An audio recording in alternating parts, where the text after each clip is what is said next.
Wherever I go, the PlayStation goes too.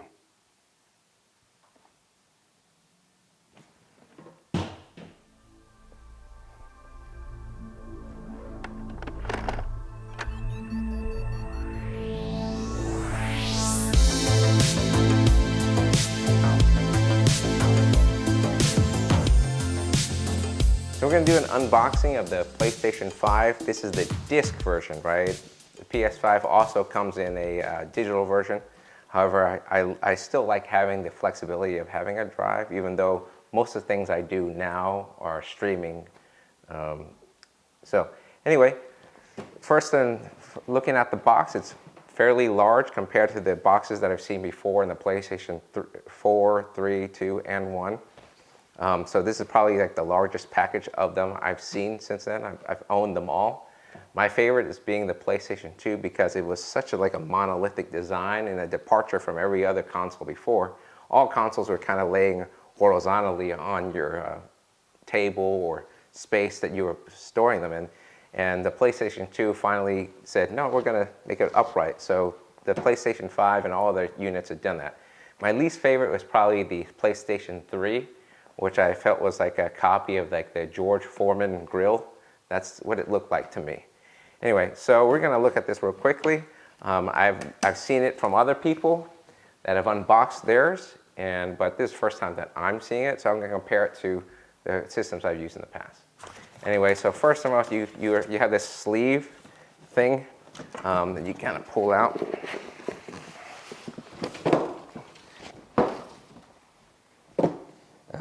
So once you get past the box, you have some more in the interior.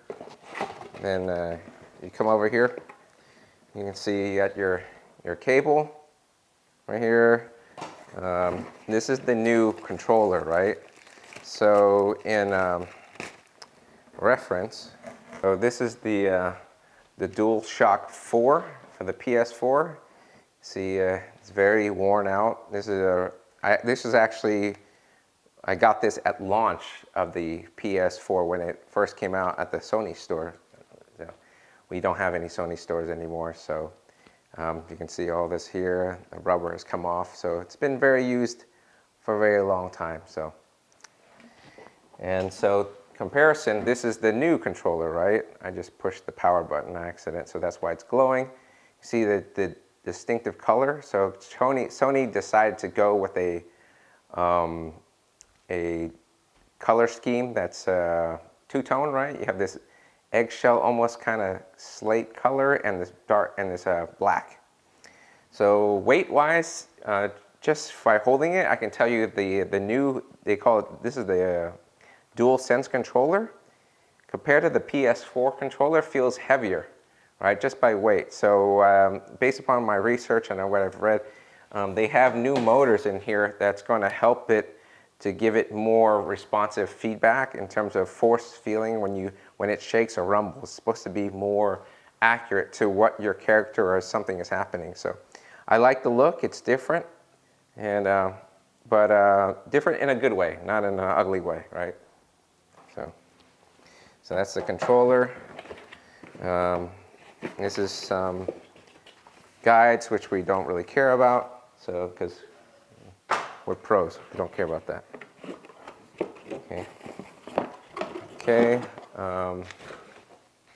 This is the USB cord, USB A to USB C, right? So this is probably for charging the controller, and this is your HDMI cord, right? It says high-speed HDMI.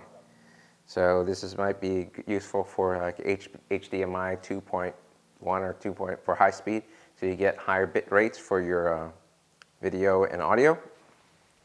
I'll put that aside. I'm going to clean this up in a second, a little bit. And this, I'm pretty sure, is the base. So you use this if you want to mount your PlayStation 4 in the vertical way. So if you want to have it standing upright, how does this work?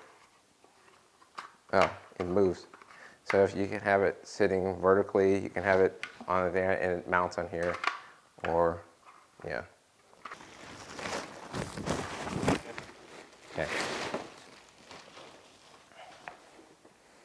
Okay, so, wow.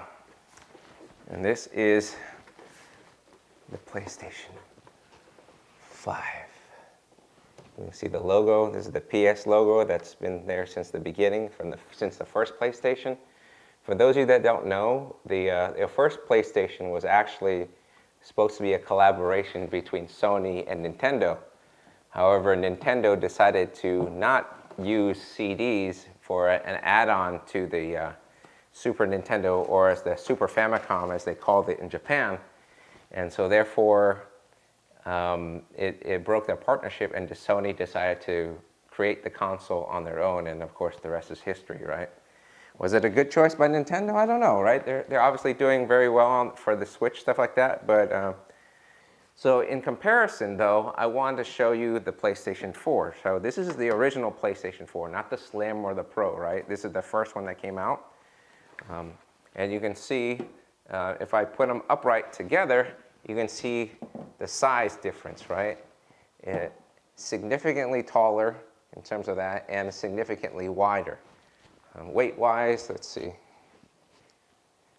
Yeah, it's a little bit heavier, not too much, but you can definitely feel it.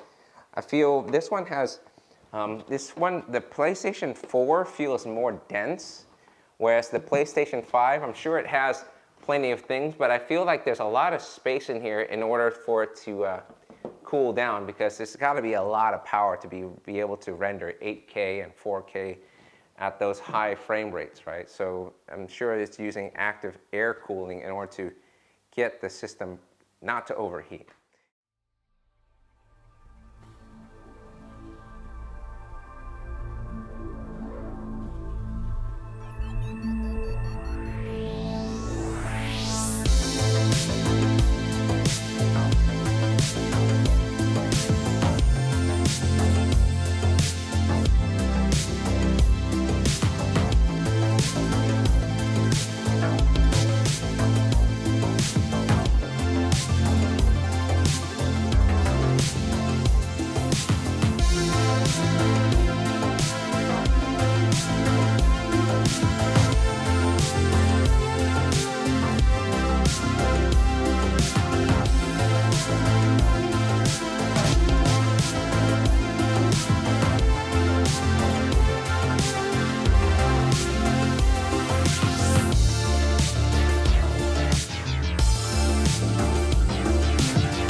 When it comes to the console itself, I appreciate the design.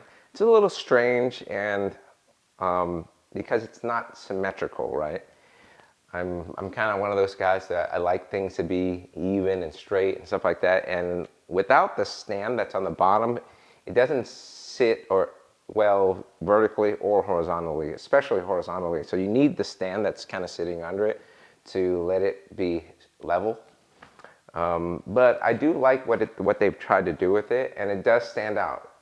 Another feature that I really like about the PS5 is the ability to play PS4 games, but upscale them to 4K with HDR, right? Of course, that means that you need to have a display that take advantage of it, but if you do, you're gonna enjoy the benefits of having the added horsepower of the PS5 and kind of breathing new life to games that you probably played in the past or beaten, but seeing it with higher graphical fidelity is going to make a difference when you play it again. A design feature that Sony implemented into the design of the PlayStation 5 and the PlayStation 5 controller, which is also known as the PlayStation DualSense controller, is that there's a stipple pattern on the inside of the console and also on the controller as well. And it's the symbols that are on the controller itself, the triangle, circle, X, and square, and they have them spread around. It's very I don't want to say microscopic, but it's very small. Standout feature are these triggers right here. On both sides, most gamers right now are used to having these right and left shoulder triggers for either racing games or shooting games. However, What Sony has done with the DualSense controller is that there's small actuators on both sides of the bottom triggers. So depending on the game that you play, these will have different resistance. So if you're playing a racing game and you try to brake, it'll resist you up to a point. Whereas if you're playing just a shooting game, there will be no resistance. In the controller, they've introduced new haptics, which I kind of talked about before. What basically means, all that means is force feedback, meaning when you feel like a rumbling or shaking or subtle vibration in the controller because of something that's happening in the game. The way they've done this now, it's much more subtle and distinct. Before, you just felt like a shaking or anything like that, and okay, it wasn't anything spectacular. But now, what they've been doing with this, and hopefully more developers take advantage of this, is that they implemented a microphone into the controller. So now you don't need a headset or to connect to it. You can just simply have the button on, and as you speak, you can speak directly into your game if you're playing like a multiplayer game. The other feature that I really like about this is that now they're no longer using micro USB, which is very annoying. Out of all the USB connections that are out there, I feel like micro USB is like the worst because it's very fragile. So thankfully, a lot of manufacturers that are using USB now are using USB-C. Sony advertises it, and it's on the box as well, as it being an 850 gigabyte system, which is not very big considering like most devices now, we're talking terabytes now, right, in terms of storage. Now it is, to its credit, it is a 850 gigabyte SSD that's internally of the PS5. Of that 850, only 667 gigabytes is actually usable because the rest of it is occupied by the operating system. A game like most people are probably playing right now, which is Call of Duty Modern Warfare. And if you're playing this online, it's about roughly 170 gigabyte storage space onto the system itself. I strongly suggest users to get one of these, which is an external hard drive. Now you can either get the regular ones that have a spinning hard drive, right, non-SSD, or you can get an SSD. Both will work for the PlayStation 5, and it's basically plug and play, and you go to the settings. Once you plug in your SSD into the system, you go to settings here, you go to storage, and then you go to console right here, hence what I said, the 667, and you go to extended storage and you put the PS4 games into the extended storage. Now keep in mind, this will only work with PS4 games. You cannot put PS5 games into extended storage. Sony doesn't allow you to do that yet. But if you made it this far to this thing, I appreciate it. Thanks for watching. I appreciate the support. I do intend to do some more additional giveaways. So for those of you that are still sticking by and subscribing to 1015 Studios, we do have some things coming along the way, and in the not so distant future, right? So they're coming soon. Anyway, thanks for watching. This is Jimmy from 1015 Studios. Take care. God bless.